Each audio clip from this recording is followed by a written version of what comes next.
Hello dear readers, this is Tyler and I'm at the Word on the Street Festival in Toronto right now. It is incredibly bright, it is incredibly hot, it's 30 degrees, I have a lovely view of the CN Tower, as well as this awesome power plant thing I'm in front of. Selling the costume shop, showing off other comics and books that I have. Got a sweet table setup going on. Not entirely sure what the turnout's going to be for this. Mostly because I've never done this convention or festival before. It's a book festival, so you think that it would probably make sense to be selling comics here because people are going to want to buy books versus other cons where people want to buy fandom-related stuff. So I'm not entirely sure what kind of turnout it's going to be like. People are sort of starting to come into the festival, but it's hard to say whether people are going to walk right by my table and whether or not people are actually going to try and purchase anything. I already had one gentleman come by and talk to me about Harry Potter for like 10 minutes and then not buy anything, but yeah, we'll see how things go. I have no one to help me with my table, so I would have to go to the bathroom, and yeah, don't know how that's going to work. Well, it's a little bit later in the day. It is actually about coming up on 2 o'clock, so about 3 hours into the festival. It's going pretty well. A lot of sales, a lot of people are buying the books. It's so hot. It's so fucking hot. I'm worried about the books. That's something I never had to worry about, was the books getting out into the sun. But a lot of people are buying books for the first time. A lot of people are buying Volume 1. Some people are buying Season 1 just because they took a look through it and they liked what was going on there. Yeah, it's a good day so far. We'll see how the rest of the day goes. So earlier, a kid came by, like a little kid, probably about 10 years old or so, and he was looking at the comic, and he started to ask why there was a monster with a giant mouth, and I was explaining to him, like, well, the costumes need to eat people. And then he got it more confused. He's like, oh, so it ate people, what happened next? And then I started to sort of explain why the costumes are eating people and how there's giant mouths and how their stomach works and stuff.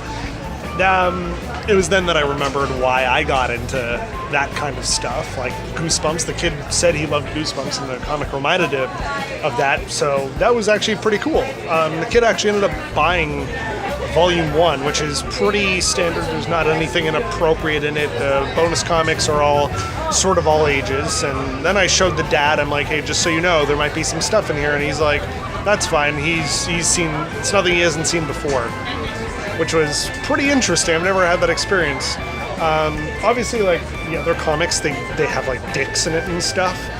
So this was probably the thing I found the most interesting, was that a kid, like a little kid, was actually interested in that, and that it didn't really bother him. He even said, I promise I won't read the back part of the comic where all the bonus comics are.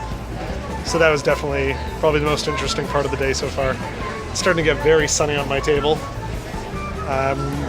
Starting to get worried about the covers of the books. I'd never had to deal with something like that, but I'll have to look into that for next time. But it's currently about 2:15, and sales are going pretty decently so far, so I'm excited to see where the end of the day will take us. So it's close to the end of the day. There's another half an hour left, maybe. Things have gone really well. It got really hot, and then it did not get hot because this building in front of me, the power plant, was basically blocking the sun from like 90% of the rest of the day. 90%, like 40%. I sold out of Volume 1. A lot of people came by and wanted to sort of get into the comic, but not buy the Season 1 book. But a lot of people sold the Season 1 book. I sold 70% of those, which was awesome. And the day's still not over yet. Some people bought some pins, mostly not because of the comic, but because they just saw something they liked, like Sex Banana or the Gravity Falls pins. And of course, a lot of people took cards, which was really good as well. People asked me questions, and they wanted to know about comics and stuff. So, yeah, that's been going pretty well so far. I'm not sure what the rest of the day is going to turn out to be like, but I sold a lot more than I thought I was, which is great. I will definitely come back to this next year, because this is a perfect place to sell comics, and really good for selling books in general. So if I can have a new book out, maybe something other than the costume shop, probably Kid Quicksand by that time, then yeah, that'll be good. I'll cover the horror and superhero genre. And yeah, good day. So we'll see what happens next. And the day ends on a glorious, very bright note. I did quite well in sales, sold a lot of books. I sold enough books to make back the amount of money that I paid for the table. So it actually ended up working out really well.